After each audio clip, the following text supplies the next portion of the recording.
మన ముందర వస్తారని చెప్పి ఆశించాం. 23 రోజులు ఆయన మృత్యుతో పోరాడి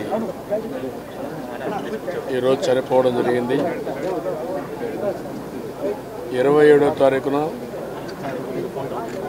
యువగళం ప్రారంభోత్సవానికి వెళ్ళడం, అక్కడ హార్ట్ అటాక్ రావడం, ఇమ్మీడియట్గా స్థానిక హాస్పిటల్లో ట్రీట్మెంట్ ఇచ్చి బెంగళూరుకి షిఫ్ట్ చేశాం.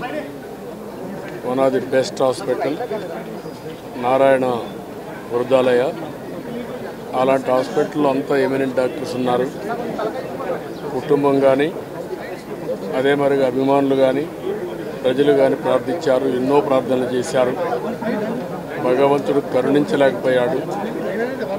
కడాన నిన్న డాక్టర్లందరూ కూడా నిస్సహాయత వ్యక్తం చేసే పరిస్థితికి వచ్చారు. చాలా చిన్న వయసులో ఈ నెల 22వ తారీఖుకి 40 సంవత్సరాలు అవుతుంది. ఇంత చిన్న వయసులో ఆయన చనిపోవడం చాలా బాధేస్తుంది. అదే సమయంలో మనం ఒకసారి చూస్తే ఒక మంచి భవిష్యత్తు ఉండే వ్యక్తి. సినిమా రంగంలో మీరు ఒకసారి చూస్తే ఒకే రోజున 9 సినిమాలు ప్రారంభోత్సవం చేయడం, అక్కడి నుంచి మొదటి సినిమాతో ఆయన ముందుకెళ్ళడం, అమరావతి అనే సినిమా మీద ఆయనకు ఒక నంది అవార్డు రావడం, ఈ చిన్న వయసులోనూ 23 సినిమాలు యాక్ట్ చేయగలిగారు. అదే మరిగా ఎప్పుడు రాజకీయాలపై కూడా ఆసక్తి ఉండే వ్యక్తి. సమాజానికి ఏదో చేయాలి అనే ఆలోచన ఎప్పుడు ఉండేది. ఈసారి ఎన్నికల్లో పోటీ చేయాలని కూడా ఆలోచన ఉండి నాకు ఒకసారి చెప్పని కూడా చెప్పారు. మనం కన్సిడర్ చేద్దాంలే, అప్పుడప్పటి టైంలో నేను మీతో మాట్లాడుతానని చెప్పాను. అలాంటి సందర్భంలో ఈరోజు చనిపోవడం చాలా బాధేస్తుంది. ఓసారి విధి మనం ఎన్ని ప్రయత్నాలు చేసినా భగవంతుడు సహకరించకపోతే ఈ విధంగా జరిగే పరిస్థితి వస్తుంది. కుటుంబం మొత్తం చాలా బాధతో ఉన్నాం, చాలా ఆవేదనతో ఉన్నాం.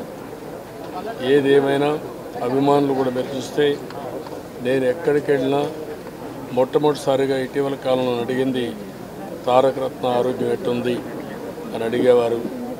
ఆ విధంగా రాష్ట్రం మొత్తం ఒక ఆందోళన ఉన్నారు. ఓసారి దైవ నిర్ణయం, మనం ఏం చేయలేం.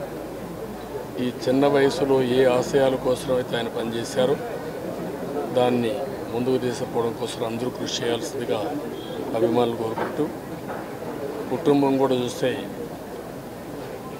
ఒక పాప, 2 పిల్లలు, బాధ వాళ్ళు చూస్తే ఆవేదన కూడా ఉంది. ఏదేమైనా భగవంతుడు అన్ని విధాల ఆ కుటుంబానికి సహకరించాలని మేమందరం కూడా అండగా ఉంటామని మరొకసారి తెలియజేస్తూ, తారక రత్న ఆత్మకు శాంతి కలగాలని భగవంతుడు ప్రార్థిస్తూ, ఆయన వైఫ్కి అయితే ఆ అమ్మాయికి భగవంతుడు ధైర్యాన్ని ఇచ్చి ముందుకు నడిచే శక్తిని ప్రసాదించమని మరొకసారి కోరుకుంటూ సెలవు తీసుకుంటున్నాను. सर इंग्लिश में थोड़ा 2 lines. It is very unfortunate, very sorrowful way I am expressing my condolences. All family members and also fans and also public prayed for its recovery. Ultimately, it is the destiny of the God. He is a very friendly in nature and also always he want to do something good for the society. At an young age, he acted 23 films. Nobody has started 9 films at a stroke. That is the history, that is the world record. But even he sounded me, he want to do some service for the people. Always he used to work in elections also. Very fortunate unfortunate. He is very friendly with everybody. He is very affectionate towards me. But in Yuvagalam, starting day it has happened. He got a sunstroke. Finally, he lost his life. We pray God to give strength for that family, and I express all my condolences to the family, and his soul will rest in peace. Thank you.